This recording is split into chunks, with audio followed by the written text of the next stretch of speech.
Hi everyone, आप सभी का स्वागत है टेक्स्ट बुक सुपर कोचिंग पर। और आप बहुत टाइम से वेट कर रहे थे क्लासेस का। अभी फेस्टिवल चल रहा है तो मैंने सोचा आपकी क्लासेस लेनी इम्पॉर्टेंट है बिहार स्टेट पेपर 2 केमिस्ट्री के लिए। और अभी मैं टॉपिक वाइज एमसीक्यू हम कर रहे हैं, तो पहले हम मतलब जैसे मैं टॉपिक पीछे लिखा हुआ है इसके इम्पॉर्टेंट क्या क्या इस पॉलीमर यानी कि बहुलक चैप्टर से पूछा जा सकता है वो मैं आपको बताऊँगी। तो आप इस लेक्चर को देख लेना पूरा।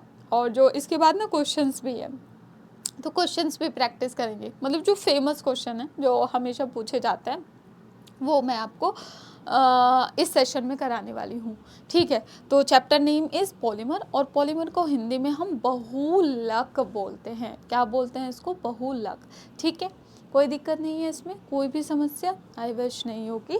अब पॉलीमर है क्या, इसकी अगर डेफिनेशन पढ़े, बहुलक उच्च आणविक द्रव्यमान वाली वस्तुएं होती हैं जिसमें कई संख्या मतलब एक तरीके से एक दूसरे से जुड़ कर एक इकाइयाँ बनाती, एक ऐसी इकाइयों से बनी होती हैं जो साधारण अणुओं से प्राप्त होती हैं। साधारण अणुओं मीन्स मतलब कि मोनोमर, इंग्लिश में बोलते हैं मोनोमर यूनिट। और मतलब इंग्लिश का ही वर्ड याद कर लो, है ना। जैसे पोली मतलब हो गया बहु, है ना। मोनो मतलब छोटा, है ना। मोनोमर मतलब छोटी यूनिट से जो आपका जुड़कर बन जाता है उसको हम पॉलीमर बोलते हैं। तो पॉलीमर की छोटी यूनिट क्या हो गई? इथीन। ठीक है, तो अब इसमें हम पॉलीमर के टाइप पढ़ेंगे। ये चीज़ तो समझ आ गया। पॉलीथीन हम सब ने यूज़ कर रखे हैं, तो पॉलीथीन की यूनिट क्या हो जाएगी? इथीन। इतनी चीज़ क्लियर हो गई। ठीक है, अब पॉलीमर आपके दो टाइप के होते हैं, एक तो होमोपॉलीमर और एक आपका होता है कोपॉलीमर। ठीक है, अब होमोपॉलीमर में हम सेम तरह की मोनोमर यूनिट को आपस में जोड़ते हैं, मतलब सेम, मतलब एक ही तरह की। मैं पहले आपको समझा दूँ व्हाट इज़ होमोपॉलीमर। समबहुलक क्या होगा कि इसमें दो अलग अलग तरह की मोनोमर यूनिट होगी, और कोपॉलीमर क्या होगा, इसमें तो अलग अलग तरह की सॉरी कनक मैम क्या कर रही हो आप। तो होमोपॉलीमर है, इसमें सेम मोनोमर यूनिट होगी, और कोपॉलीमर है इसमें डिफरेंट तरीके की मोनोमर यूनिट होगी। ये सेम तरह की यूनिट और ये डिफरेंट तरीके की यूनिट, मोनोमर यूनिट। समझ रहे हो? तो इसमें एक ही यूनिट रहती है, इसमें अलग अलग यूनिट रहती हैं, इकाइयाँ, जिससे मिलकर बहुलक बनेगा। इतनी चीज़ समझ आई होप आ रही होगी। तो समबहुलक में एक ही मोनोमर यूनिट रहेगी, सहबहुलक में अलग अलग यूनिट रहेगी। ठीक है, तो अब आगे चलते हैं हम। तो यहाँ पर टाइप में हमने ये चीज़ समझ ली। अब यहाँ पे इस जैसे पॉलीथीन वाला हम एग्जांपल यूज़ कर सकते हैं होमोपॉलीमर में, है ना, क्योंकि यहाँ पे एक ही यूनिट है, इथीन यहाँ पे एक यूनिट है और इनका एडिशन होकर पॉलीथीन बना है। ठीक है मैम। अब कोपॉलीमर के क्या एग्जांपल हम यूज़ कर सकते हैं? कोपॉलीमर के एग्जांपल मतलब कोपॉलीमर में क्या आएगा, जैसे नायलॉन 6 और डेक्रोन टेरिलीन हम बाद में पढ़ेंगे, तो वो भी आपका कोपॉलीमर में आएगा, क्योंकि यहाँ पे दो डिफरेंट मोनोमर यूनिट हैं, जैसे NH2 मतलब कि हेक्सामिथाइलिन डाइअमीन और एडिपिक एसिड, दो अलग अलग इसमें मोनोमर यूनिट हैं। तो हेक्सामिथाइलिन डाइअमीन, हेक्सामिथाइलिन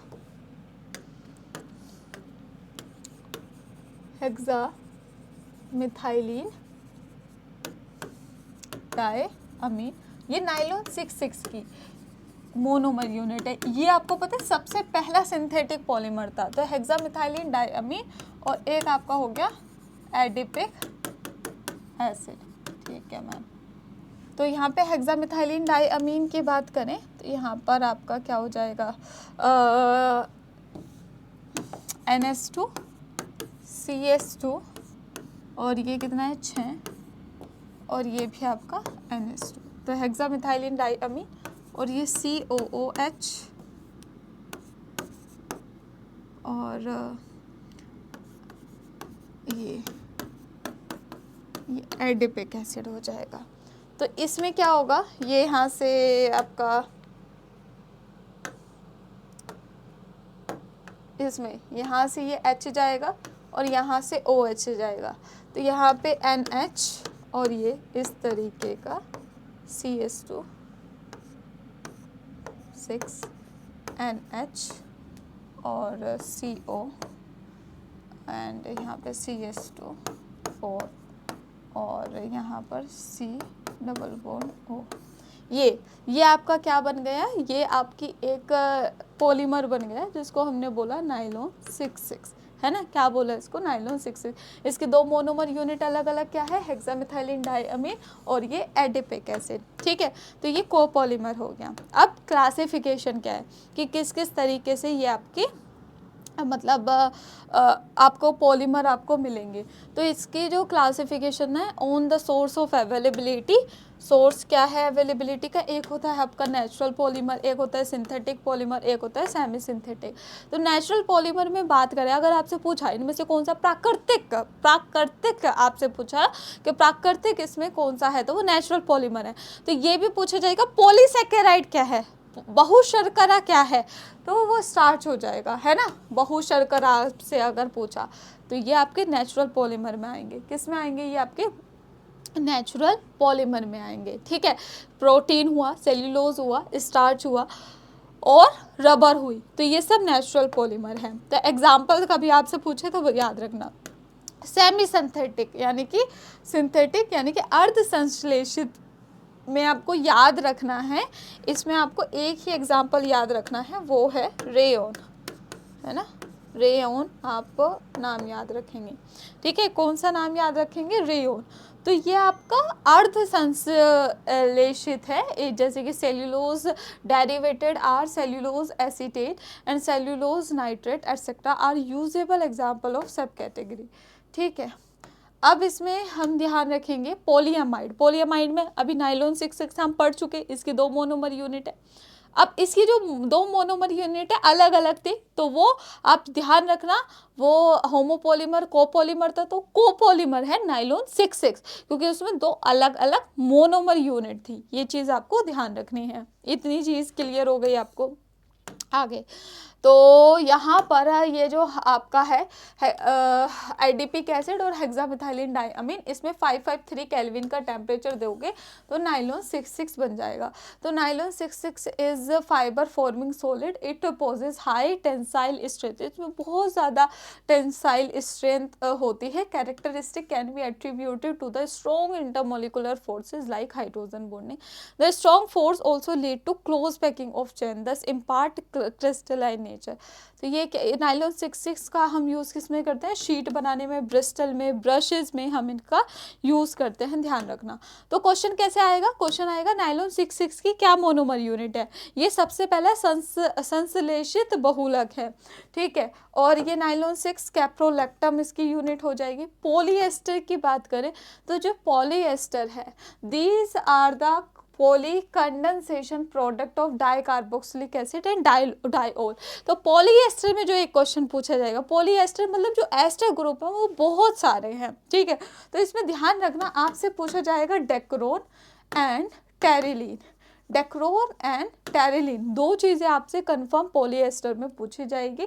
जब इसमें आप 420 और 460 केल्विन का टेम्परेचर देते हो in the presence of zinc acetate antimony trioxide catalyst, तो इसमें क्या होता है, आपका क्या बन जाएगा, डेक्रोन बन जाता है, यानी कि टेरिलीन यहाँ से बन जाएगा। इसकी यूनिट आपको ज़रूर याद रखनी है, इसकी यूनिट क्या है, इथाइलिन ग्लाइकोल और टरथैलिक एसिड, इथाइलिन ग्लाइकोल और टरथैलिक एसिड। और कभी आपसे कोई पूछता है कि ये जो पॉलीएस्टर है वो कैसा है, मतलब कि क्या है ये पॉलीएस्टर, क्या है, मतलब कि होमोपॉलीमर है या कोपॉलीमर है, समबहुलक है या फिर सहबहुलक है। तो ये पॉलीएस्टर में जो डेक्रोन या फिर टेरिलीन है, ये कैसा होगा, आपका कैसा होगा बताइए आप लोग, ये आपका कोपॉलीमर होगा। और इसका यूज़ हम किस में करते हैं, सेफ्टी हेलमेट में हम इसका यूज़ करते हैं। जो हम हेलमेट यूज़ नहीं करते है ना, तो उसमें हम इसका यूज़ करते हैं, किसका, पॉलीएस्टर का, ठीक है। अब नेचुरल रबर की बात करें तो नेचुरल रबर में याद रखना, प्राकृतिक रबर आपकी होती है आइसोप्रीन, है ना। क्या है, प्राकृतिक रबर आपकी आइसोप्रीन है, जिसको हम 2 मिथाइल 1,3 ब्यूटाडाइन बोलते हैं। तो पूछा जाता है ना। प्राकृतिक रबर के बारे में भी। ठीक है, अब एक बार वल्केनाइजेशन ऑफ रबर के बारे में, यानी कि वल्कनीकरण रबर का, वो भी याद रखना, क्योंकि रबर अगर हम यूज़ करते हैं, जो नेचुरल रबर होती है वो बहुत सॉफ्ट हो जाती है, अगर उसे हाई टेम्परेचर दें, कम टेम्परेचर दें तो बहुत ज़्यादा ब्रीटल हो जाती है वो, है ना, कच्ची हो जाती है। तो इसलिए उसमें हम सल्फर ऐड करते हैं, वल्कनीकरण करते हैं उसका, ताकि हम उस रबर को यूज़ कर सके, उस रबर को हम यूज़ कर सके। इस तरीके से हम सल्फर को ऐड कर देते हैं। ठीक है, अब सिंथेटिक रबर आपकी कौन कौन सी होती है? तो सिंथेटिक रबर में आपको ध्यान रखना है आइदर होमोपोलीमर 1,3-ब्यूटाडाइइन,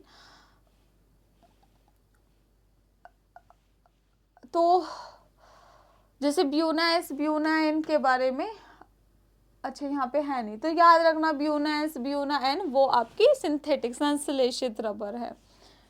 ठीक है, अब यहाँ पे ये चीज़ ध्यान रखना कि पॉली टेट्राफ्लोरोइथाइलीन मतलब टेफ्लॉन की यूनिट होती है, इसे PTEF से भी पूछा जा सकता है। इसकी मोनोमर यूनिट क्या होगी?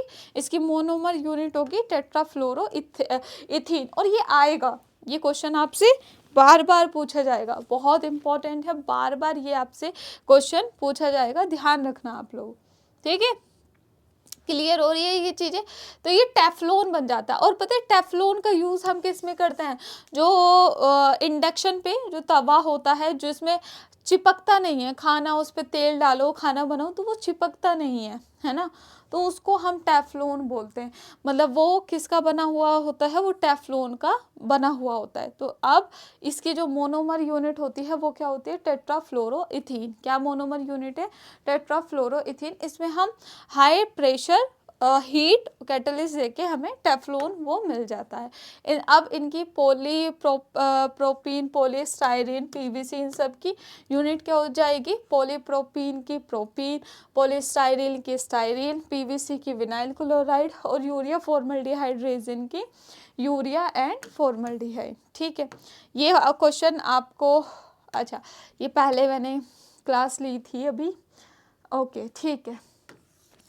तो यहाँ पर मैं ये बताना चाहती हूँ कि ये जो नंबर है, इस नंबर पे आप मेरे से कांटेक्ट कर सकते हैं, एक ग्रुप आपका बनाया हुआ है, उसमें ऐड होने के लिए आप इस नंबर पे कांटेक्ट कर सकते हैं। और टेलीग्राम पे जैसे ही आप सर्च करेंगे कनक सोम तो आपको मिल जाएगा। ठीक है, अब देखेंगे which of the following polysaccharide, इनमें से कौन सा पॉलीसेकेराइड है, तो स्टार्ट हो जाएगा।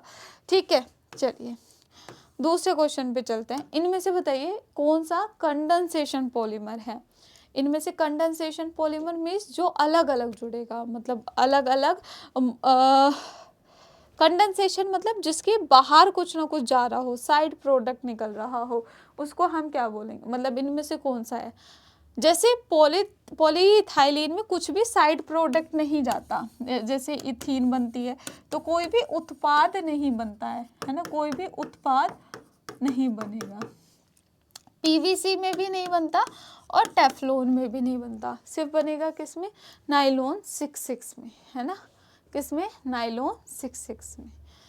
Is it clear? तो यहाँ पे आंसर हो जाएगा विच of the following is a condensation polymer, तो ये हो जाएगा आपका नाइलॉन 66, यानी कि ए इसका सही आंसर हो जाएगा। ठीक है, तो nylon 66 is formed by condensation polymerization between hexamethylene diamine and adipic acid. ठीक है, अब देखेंगे question number 2। Teflon is obtain by the polymerization of, Teflon कैसे मिलकर बना होता है बताइए? विनाइल क्लोराइड से, टेट्राफ्लोरोइथाइलिन से, इथाइलिन से, या फिर स्टाइरीन से। अब टेफ्लॉन का मैंने बताया था नॉन स्टिक बर्तन में हम टेफ्लॉन का यूज़ करते हैं, ये मैंने आपको बताया था ना। तो बताइए टेफ्लॉन का यूज़, अब इसका जैसे यही पेपर में क्वेश्चन आ गया तो आप कैसे करेंगे? फटाफट से बताइए। यस, किससे मिलकर बनेगा? विनाइल क्लोराइड, टेट्राफ्लोरोइथाइलिन से, इथाइलिन से, या फिर स्टाइरीन से? What will be the correct answer? Teflon is obtained by the polymerization of, किसके polymerization से बनेगा? Yes, टेट्राफ्लोरोइथाइलिन से। किससे? टेट्राफ्लोरोइथाइलिन से, टेट्राफ्लोरोइथाइलिन से ये बनेगा। ठीक है, तो बी इसका करेक्ट आंसर हो जाएगा। ठीक है, इतनी चीज समझ में आ गई? जी मैम, ओके। तो इसमें बताइए next question, which of the following is not a natural polymer? इनमें से कौन सा नेचुरल पॉलीमर नहीं है?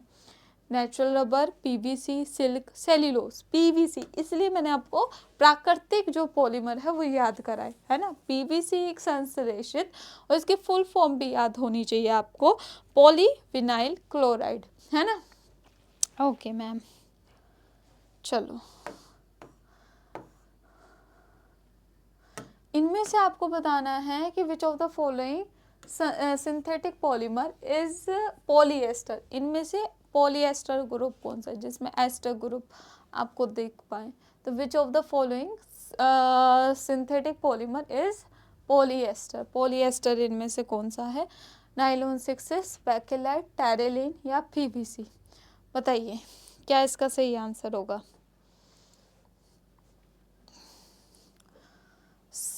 सही बताइए क्या इसका सही आंसर है?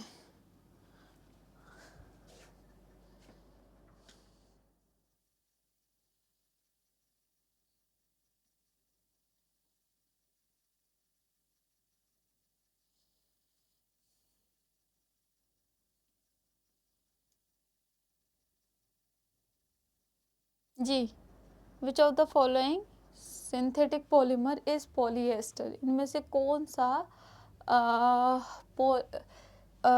इनमें से कौन सा सिंथेटिक पॉलीमर एक पॉलीएस्टर है? तो ये आपका क्या हो जाएगा? पॉलीएस्टर, नायलॉन 6, बेकेलाइट, टेरेलिन या फिर PVC? What will be the correct answer? बताइए क्या इसका करेक्ट आंसर होगा?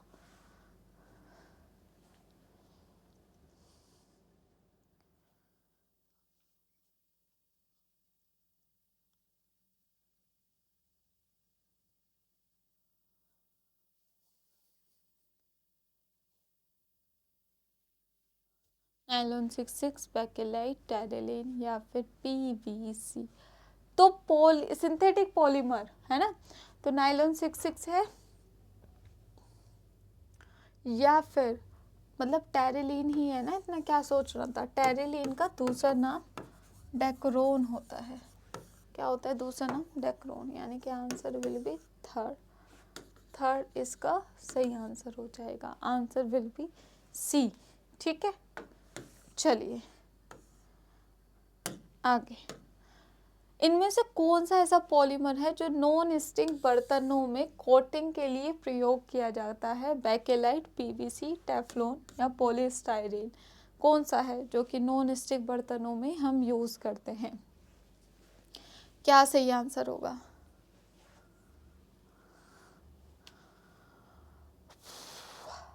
बताइए। तो वो हम यूज करते हैं टेफ्लॉन। क्या यूज करते हैं? टेफ्लॉन। ठीक है, नेचुरल पॉलीमर बताइए इसमें से कौन सा होगा? अभी मैंने आपको याद कराया था कि जो नेचुरल रबर है वो आपकी आइसोप्रीन होती है, तो इसलिए थ्योरी अगर अच्छे से पढ़ेंगे तो आप क्वेश्चन को सही आंसर कर पाएंगे। इनमें से बताइएगा कौन सा इनमें से कंडेंसेशन पॉलीमर है? पॉलीमिथाइल मैथाक्राइलेट ये नहीं है, इसमें कोई भी साइड प्रोडक्ट नहीं निकलता है, इसमें भी नहीं निकलता है, इसमें भी नहीं निकलता है। So answer will be C, यानी कि टेरेलिन इसका करेक्ट आंसर हो जाएगा। टेरेलिन या फिर डेक्रोन। और ये इसका इस तरीके की मतलब अगर मोनोमर यूनिट देखनी है आपको, तो ये आप का ये क्या है? इथाइलिन ग्लाइकोल, और ये आपका क्या था? टर्डथैलिक एसिड, ये नीचे लिखा है। और ये आपका क्या है? इथाइलिन ग्लाइकोल, और ये क्या है? टर्डथैलिक एसिड, जो कि पैरा पोजीशन पे लगे हुए हैं सारे। और इनमें से अगर पानी बाहर निकलेगा तो ये वाली स्ट्रक्चर आपकी बन जाती है, जिसको हम डेक्रोन या फिर टेरेलिन इसको हम बोलते हैं। डेक्रोन या फिर टेरेलिन। ठीक है, इतनी चीज़ क्लियर है? कोई डाउट इसमें? कुछ भी नहीं होगा। हाँ, तो टेरेलिन आपको समझ में आ गया कि Terylene polymer is a condensation polymer. It is use in making bottles, carpet, seat, rope और नेट एटसेट्रा। ठीक है, तो यहाँ पर आपको अच्छे से समझ आ गया। तो इसमें से आपको समझ आ गया इथाइलिन ग्लाइकोल और टरथैलिक एसिड। ठीक है, यहाँ पर देखेंगे which of the following is a semi synthetic polymer. इनमें से कौन सा सेमी सिंथेटिक पॉलीमर है? सिल्क, वुड, रेयोन या फिर नेचुरल रबर। इनमें से सेमी सिंथेटिक कौन सा है बताइए? सेमी सिंथेटिक पॉलीमर इनमें से कौन सा है, फटाफट से बताइएगा। तो इनमें से रेयोन हो जाएगा, rayon will be the correct answer. ठीक है, ये चीज़ क्लियर हो गई। अब इसका आंसर बताइए आप लोग, किसका क्या करेक्ट आंसर होगा? विच of the following is a condensation polymer. इनमें से कंडेंसेशन मतलब कि साइड प्रोडक्ट कहाँ, कौन से पॉलीमर से बाहर निकलेगा, उत्पाद जो साइड में जाएगा वो कौन सा होगा? फटाफट से बताइए सभी स्टूडेंट्स।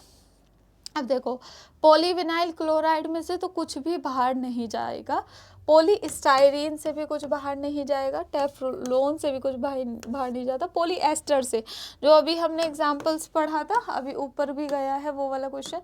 यहाँ पे साइड में एक प्रोडक्ट जा रहा है जो कि H2O है, तो ध्यान रखना इसमें आपका H2O बाहर जाता है। ये चीज़ आपको क्लियर हो गई। कहाँ गया हमारा, ये रहा। तो पॉलीएस्टर जो होंगे वो कंडेंसेशन होंगे। एक होता है एडिशन, एक होता है कंडेंसेशन। एडिशन में कोई भी प्रोडक्ट बाहर नहीं जाता। अगर पूछते हैं इनमें से कौन सा एडिशन पॉलीमर है, ये तीनों ही एडिशन पॉलीमर हैं क्योंकि जुड़ कर बन रहे हैं। और साइड में अगर प्रोडक्ट जा रहा है वो आपका मतलब कंडेंसेशन होगा। ठीक है, ओके। इसमें बताइए कि इसका क्या होगा कि CF2 double bond CF2 is the formula of freon, chlorofluorocarbon, none of above या फिर Teflon. What will be the correct answer? तो इसका सही आंसर क्या हो जाएगा? टेफ्लॉन, है ना, टेफ्लॉन इसका करेक्ट आंसर होगा।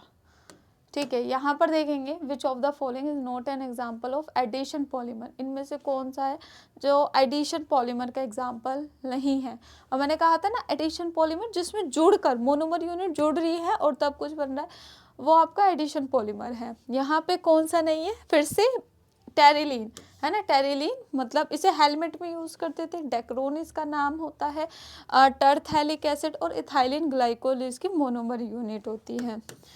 Is it clear? तो यहाँ पर देखेंगे इनमें से विच of the following is not correct about Teflon. Teflon के लिए इनमें से कौन सी स्टेटमेंट करेक्ट नहीं है? ये हाईली रिएक्टिव नहीं होता। क्यों नहीं होता? क्योंकि अगर ये टेफ्लॉन ज़्यादा रिएक्टिव होता तो हम तो इसे बर्तनों में यूज़ कर रहे हैं तो हमारा तो खाना पॉइजन बन जाता। तो ये हाईली रिएक्टिव नहीं होता। बाकी सारे ऑप्शन करेक्ट हैं, मतलब नहीं पूछा था तो ऑप्शन नंबर 1 ही इसका करेक्ट आंसर हो जाएगा। इसमें किसी को कोई डाउट अगर है तो प्लीज़ बताइए। किसी को थोड़ा भी डाउट है तो आप लोग मेरे को बता सकते हैं। आगे चलते हैं।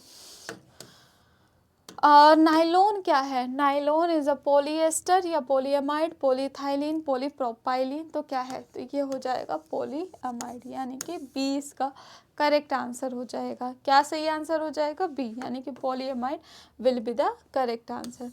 तो इस तरीके के क्वेश्चंस थे, ये हमने जो डिस्कस करा है, ये पॉलीमर चैप्टर को मैंने डिस्कस करा है। इसी तरीके का मैं आपको डिस्कस करती रहूँगी। ये जितने भी आपका था मतलब टॉपिक हैं बिहार स्टेट में, आप चिंता मत करना। बट फेस्टिवल्स हैं, आपको भी पता है बहुत ज़्यादा काम होता है आपके यहाँ भी।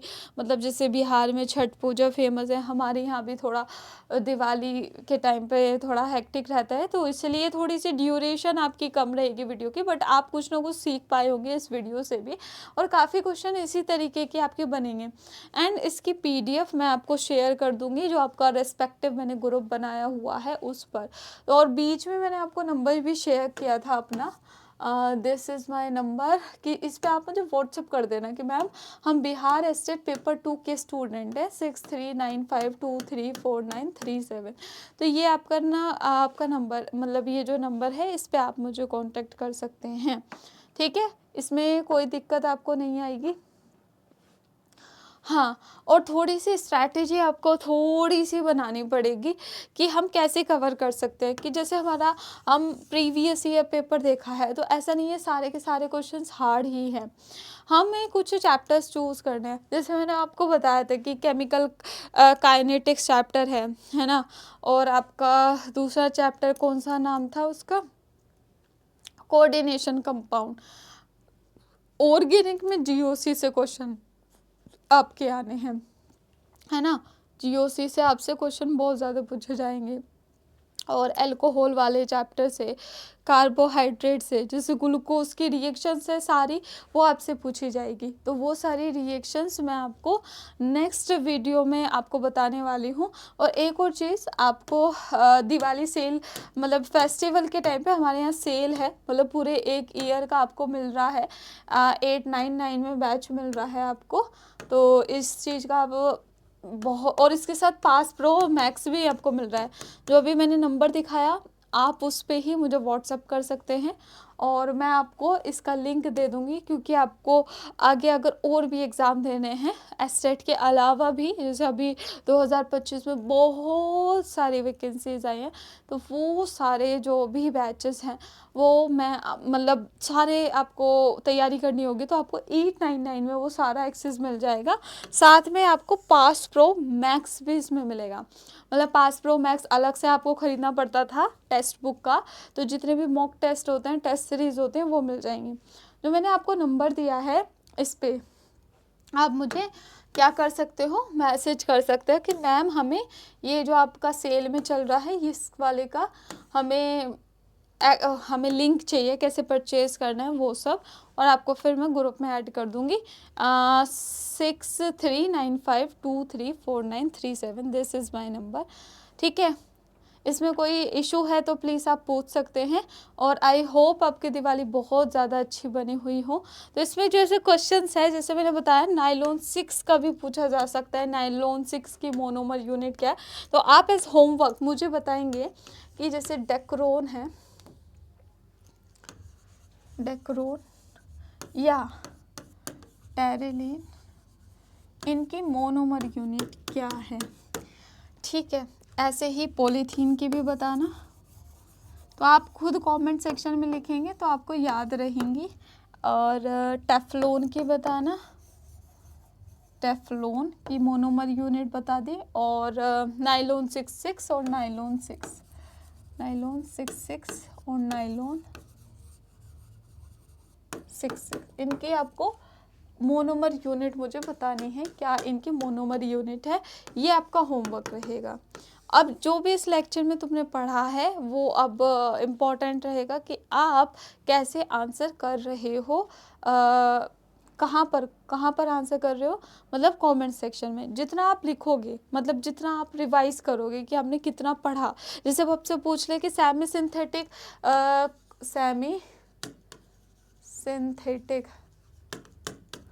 पॉलीमर कौन सा है, तो सेमी सिंथेटिक पॉलीमर का आप आंसर यहाँ पे लिख देंगे।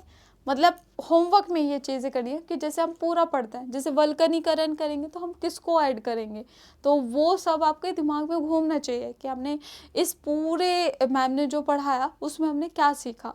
आई नो फेस्टिवल है, आपको भी बहुत ज़्यादा काम होगा, बट इन चीज़ों को ऐसे दिमाग में आ जाए आपके। हम ऐसे चैप्टर्स निकाल सकते हैं जो बिहार स्टेट पेपर 2 का है, जिसमें आप क्वालिफाई कर जाओ, क्योंकि 50 नंबर में भी आप अच्छा स्कोर कर लेंगे। इसलिए मैं बोल रही हूँ पेड वाला इंपॉर्टेंट है, क्योंकि पेड में आपको रिकॉर्डेड सारा मिल जाएगा, है ना, और मॉक टेस्ट मिलेंगे, टेस्ट सीरीज़ मिलेगी, वो बहुत इंपॉर्टेंट है। तो आप मुझे मैसेज करना।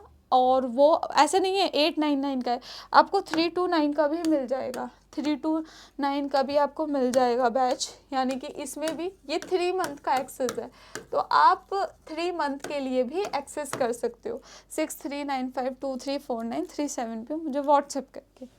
ठीक है, इसमें किसी को कोई दिक्कत समस्या हो तो प्लीज़ सभी के सभी मुझे बता सकते हैं। 3 to 9 में भी आपको मॉक टेस्ट वगैरह सब मिल जाएंगे। ये नंबर मेरा सेव कर लो कनक मैम के नाम से, तो इसमें मैं आपको प्रॉपर बता दूंगी। एंड थोड़ी सी ड्यूरेशन का आप ज़्यादा फ़र्क मत मानना, क्योंकि टॉपिक आपको टॉपिक और उसके क्वेश्चंस मैं लेकर आ ही रही हूँ, है ना, तो उसमें कोई फ़र्क मत करना। और ग्लूकोज के बारे में भी रिएक्शंस से आपसे क्वेश्चंस पूछे जा सकते हैं, तो वो भी मैं आपको करा देती हूँ। बाकी ग्रुप में एक्टिव रहना, प्रीवियस ईयर 3 ही है, मतलब 300 पेपर हैं, तो वो सारे मैं आपको करा दूंगी, ठीक है। तो bye bye, take care, thank you everyone, and I wish आपके फेस्टिवल बहुत ही अच्छे जा रहे होंगे, और एक दूसरे को हैप्पी दिवाली ज़रूर बोलें। तो दिवाली कैसी रही आपने इस बार, अपने मतलब कैसा आप चाह रहे हैं कि इस दिवाली पे आप अपने अंदर क्या अच्छे गुण चाहते हैं कि मैं ऐसा डेवलप कर लूँ कि एक अच्छा इंसान बनना बहुत ज़रूरी है, क्योंकि हमारे अंदर के मन को हमें लाइट करना है, हमें उसे साफ करना है एक तरीके से। तो wish you a very happy Diwali, and चिंता मत करना, मैराथन वगैरह सब लेंगे आपके लिए, सब चीज़ की जाएगी। ऑल द वेरी बेस्ट, और keep smiling always. Bye bye, take care.